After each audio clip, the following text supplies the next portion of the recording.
You know, and I had this little theme from the Twilight Zone went off in my head. Na, na, na, na, na, na, na. You're like, whoa, this stuff's really working. So that article came out, and our book sales started to take off. But the point I want to make is that I was attracting into my life all these different events, including this person. And to make a long story short, I did not make $100,000 that year. We made $92,327. But you think we were like depressed and going, this doesn't work? No, we were going, whoa, this is amazing. And so my wife said to me, wow, if it works for 100,000, you think it'd work for $1 million? And I said, I don't know, I think so, let's try it. My publisher actually wrote me a check as a royalty check for our first Chicken Soup for the Soul book. And he actually put a smiley face in his signature because it was the first $1 million check he'd ever written. And so I know from my own experience, because I wanted to test it, does this secret really work? And when we put it to the test, it absolutely worked. And now I live my life from that every single day. Well, I can just imagine what a lot of people that are watching this are thinking. And that is, how can I attract more money into my life? How can I get more of the green stuff? How can I get more wealth and prosperity? How can I, when I love my job, deal with the credit card debt that I have, and the realization that maybe there's a ceiling on the money that can come in because it's coming to me through my job? How can I bring in more? Intended. This goes back to one of the things we've been talking about throughout the whole secret. Your job is to declare what you would like to have from the catalog of the universe. Well, if cash is one of them, say how much you would like to have. I would like to have $25,000 unexpected income within the next 30 days, or whatever it happens to be. It should be believable for you. Most people have a goal of getting out of debt. That'll keep you in debt forever.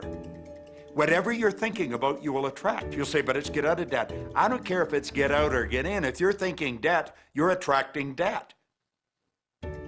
Set up an automatic debt repayment program and then start to focus on prosperity. So many times people say to me, well, I'd like to double my income in the next year. But then you look at their actions and they're not doing the things that are going to make that happen. And they'll turn right around and go, well, I can't afford that. Okay, guess what? Your wish is my command. When you focus on lack and scarcity and what you don't have, you fuss about it with your family, you discuss it with your friends, you tell your children that you don't have enough, we don't have enough for that, we can't afford that. Well, guess what? You'll never be able to afford it because you begin to attract more of what you don't have. If you want abundance, if you want prosperity, then focus on abundance. Focus on prosperity. When I first understood the secret, I was getting bills. Every day I'd get a bunch of bills in the mail. And I thought, how do I turn this around? The law of attraction states that what you focus on, you will get. So I got a bank statement. I whited out the total and I put a new total in there. I put exactly how much I wanted to see in the bank. So I thought, what if I just visualize checks coming in the mail? So I just visualize a bunch of checks coming in the mail. Within just 1 month, things started to change. And it is amazing. Today, I just get checks in the mail. I get a few bills, but I get more checks than bills. I grew up on you have to work hard for money, you have to work hard for money. And so I replaced that with money comes easily and frequently. Now, in the beginning, it feels like a lie, right? There was a part of your brain that will say, oh, you liar, it's hard. So you have to know it's this little tennis match that will go on for a while. When it comes to creating wealth, wealth is a mindset. It's all about how you think. I'd say 80% of my coaching that I do one-on-one with folks is about their psychology and the way they think. And I know when people are listening, they say, oh, well, you can do it, I can't. Every person has the capability to change the way they're in a relationship and conversation with money. I find so many people who maybe make a tremendous amount of money, but their relationships stink. That's a technical term, by the way. And that's not wealth. It really isn't. You can go after the money and you might get rich, but it doesn't guarantee you'll be wealthy. I'm not suggesting that money isn't a part of wealth. It absolutely is, but it's only a part. And then I meet a lot of people who are quote unquote spiritual, but they're sick and broke all the time. That's not wealth either. Life is meant to be abundant in all areas. Many people in Western culture are striving for success. They want the home, they want the great business, they want all these outer things. But what we found in our research is that having these outer things does not necessarily guarantee what we really want, which is happiness. So we go for these outer things, thinking they're going to bring us happiness, but it's backwards. You need to go for the inner joy, the inner peace, the inner vision first, and then all of the outer things appear.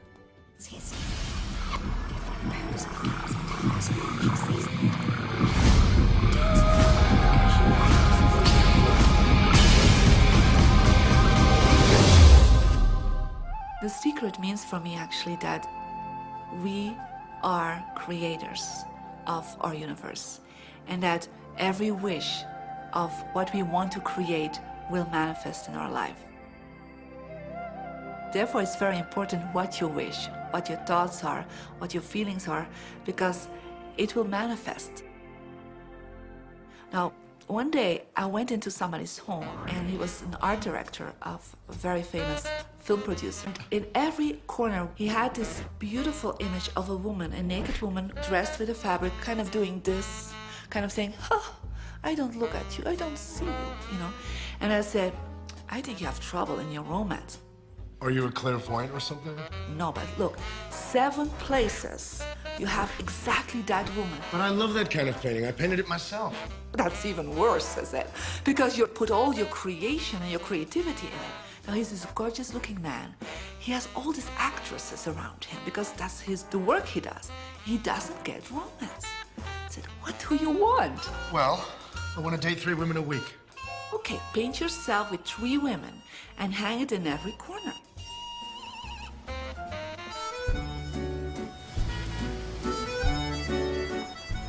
Six months later, I see him in Europe and said, "How is your love life?" Great. They just call me. They all want to date me.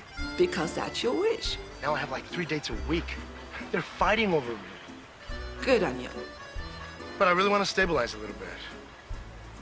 I want marriage, and I want romance. Well, paint it, okay? So he painted a beautiful romantic relationship. And a year later, he got married and is very happy. Because he put another wish out. But he wished it in himself for years, but it did not happen. Because his wish could not manifest because the outer level of himself, his house, was just contradicting himself all the time. So if you know this knowledge, you should start playing with it. Inside relationships, it's important to first understand who's coming into the relationship, and not your partner, but to understand yourself. How can you ever expect anyone else to enjoy your company if you don't enjoy your own company? And so, again, the law of attraction, or the secret, is about bringing that into your life, and you've got to get really, really clear. Here's the question I would ask you to consider. Do you treat yourself the way that you want other people to treat you? You become the solution for you. Don't now you owe me and you need to give me more. Instead, give more to yourself. Take time off to give to yourself, in a sense, to fill yourself up to fullness, to where now you can overflow in giving. I got into many relationships expecting my partner to show me my beauty because I didn't see my own beauty. See, when I was growing up, my heroes, or my she-ro, were the Bionic Woman, Wonder Woman, or Charlie's Angels. And while they're wonderful, they didn't look like me. It wasn't until I fell in love with Lisa, my mocha skin, my full lips, my round hips, my curly hair. It wasn't until that moment that I fell in love with me that the rest of the world was able to fall in love with me as well. There's something so magnificent about you. I have been studying me for 44 years. I want to kiss myself. Because you're going to get to love yourself. I'm not talking about conceit. I'm talking about a healthy respect for yourself. And as you love yourself, you'll love others. In relationships, we're so used to complaining about other people. My coworkers are so difficult to work with. My husband makes me so mad. Children are so lazy. It's always focusing on the other person. But for relationships to really work, we need to focus on what we appreciate about the other person, not what we're complaining about. When we're complaining about those things, we're only getting more of those things.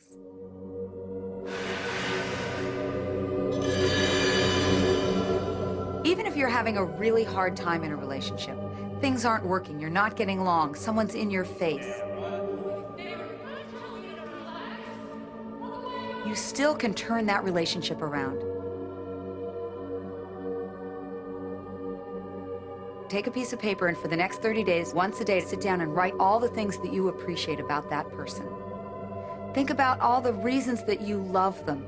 You appreciate their sense of humor. You appreciate how supportive they are. And what you'll find is that when you focus on appreciating and acknowledging their strengths, that's what you'll get more of.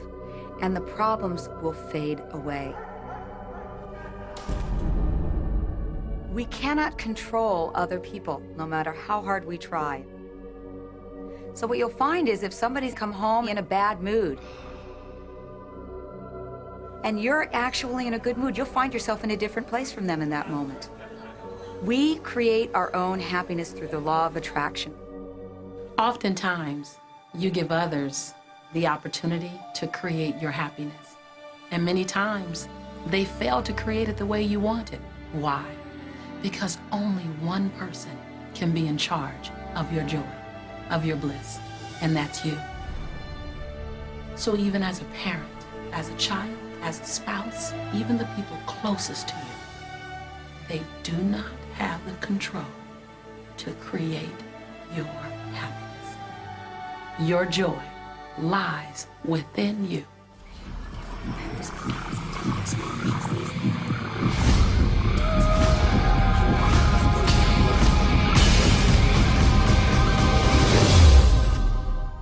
It's important to recognize that our body is really the product of our thoughts. We're beginning to understand in medical science the degree to which the nature of thoughts and emotions actually determines the physical substance and structure and function of our bodies.